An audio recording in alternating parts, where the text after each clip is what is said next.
Hello दोस्तों, मेरा नाम है किरण अशोक और आज का हमारा टॉपिक है भारत में गरीबी के प्रमुख कारण। जी हाँ, तो टॉपिक को स्टार्ट करते बिना किसी देरी के। और दोस्तों, अगर आप हमारे चैनल पे नए हैं तो प्लीज़ हमारे चैनल को सब्सक्राइब करेगा। हम इसी तरह की एजुकेशन वीडियो लाते रहते हैं। तो चलिए टॉपिक को करते स्टार्ट। भारत में गरीबी के कारण। पहला पॉइंट, जनसंख्या वृद्धि। तेजी से बढ़ती जनसंख्या संसाधनों पर दबाव डालती है, जिससे रोजगार, शिक्षा, स्वास्थ्य सेवा सभी के लिए पर्याप्त नहीं हो पाती है। तो यानी कि इसका जो पहला पॉइंट है वो ये है कि पॉपुलेशन जब ज़्यादा बढ़ जाती है, जिसकी वजह से संसाधन हमारे लिमिटेड होते हैं। सीधी सी बात है, जिसकी वजह से रोजगार, शिक्षा या जो मेडिकल फैसिलिटी है वो भी कम पड़ जाती है। तो इसके पीछे सबसे पहला जो कारण है वो है जनसंख्या की वृद्धि।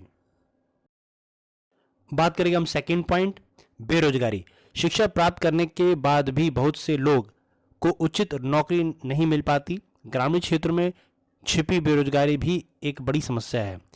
तो जैसे कि मैंने बताया कि एक कहीं ना कहीं अगर गरीबी का कारण वो बेरोजगारी भी है, और प्रॉब्लम यहाँ पे ये भी है, जैसे कि हमने पहला पॉइंट ही पकड़ा था जिसमें कि जनसंख्या वृद्धि है। जबकि पॉपुलेशन ज़्यादा होगी तो रोजगार भी हर किसी को नहीं प्राप्त हो पाएगा। तो ये भी एक अपने आप में एक समस्या है। तीसरा पॉइंट है शिक्षा की कमी। शिक्षा का स्तर कम होने से लोगों को अच्छे रोजगार और अवसर नहीं मिल पाते, जिससे वह गरीब के चक्कर में फंसे रहते हैं।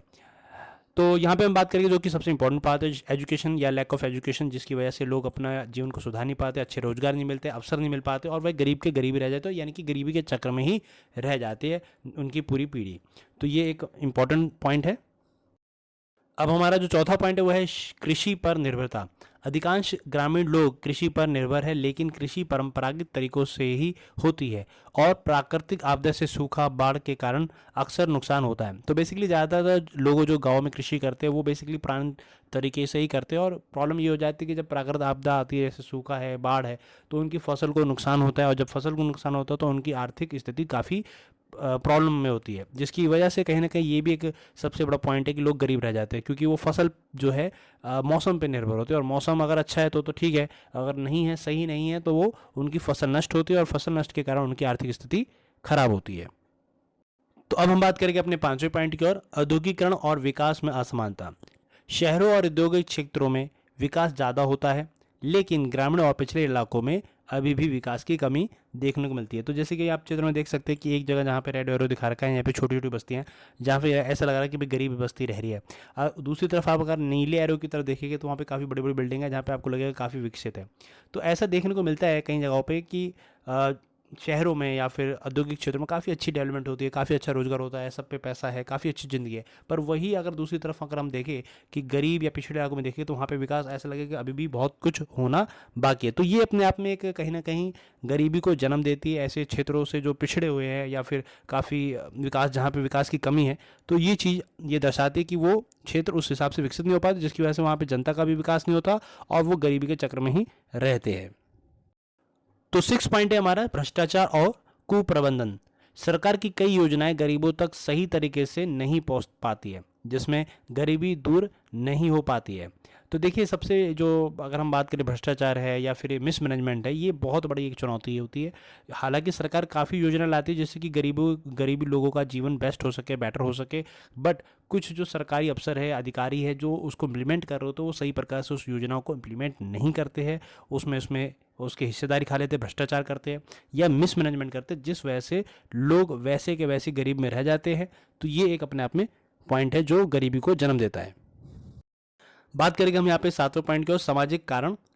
जातिगत भेदभाव, लैंगिक असमानता और सामाजिक असमानताएं भी गरीबी को बढ़ावा देती है। जैसे कि अगर हम जाति की बात करें तो उसमें शेड्यूल कास्ट होती है या अदर बैकवर्ड क्लासेस होती है, तो उनके साथ भेदभाव किया जाता है, उनको आगे बढ़ने का मौका नहीं मिल पाता। हालांकि रिजर्वेशन है, बट फिर भी कई जगहों पे ये देखने को मिलता है कि कहीं ना कहीं ये भेदभाव है।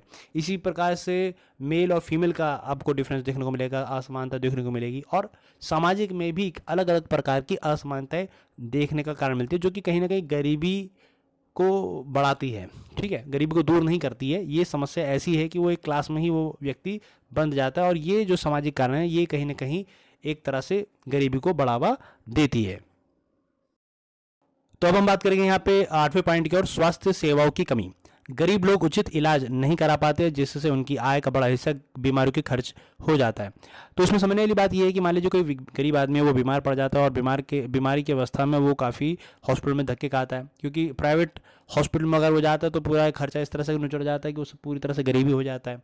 तो यहाँ पे अगर हम देखें कि सरकारी जो अस्पताल है उनकी फैसिलिटी काफ़ी कमज़ोर होती है, जिसकी वजह से लोगों को प्रॉपर इलाज नहीं मिल पाता है, और अगर इलाज मिलता है तो बहुत लंबा चला जाता है, जिसकी वजह से वो व्यक्ति बेचारा काम पे भी नहीं जाएगा, वो बेरोजगार हो गया, बीमारी में ही लगा पड़ा है, तो वो क्या काम करेगा।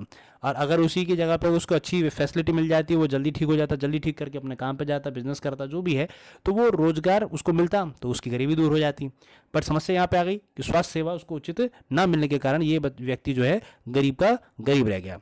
तो ये थे हमारे 8 पॉइंट जो कि बेसिकली प्रमुख रूप से भारत देश के अंदर गरीबी के कारण बनते हैं, और अगर इन कारणों को दूर कर जाए तो भारत भी विकसित देश बन सकता है। चलिए, मैं आशा करूंगा कि आपको ये टॉपिक बहुत अच्छे से समझ में आ गया होगा, और अगर फिर भी कोई आपको डाउट हो या प्रॉब्लम हो तो प्लीज़ लाइक शेयर, मतलब कमेंट सेक्शन में जरूर बताइएगा, और अगर हमारी वीडियो अच्छी लगी तो प्लीज़ लाइक शेयर कमेंट जरूर करेगा।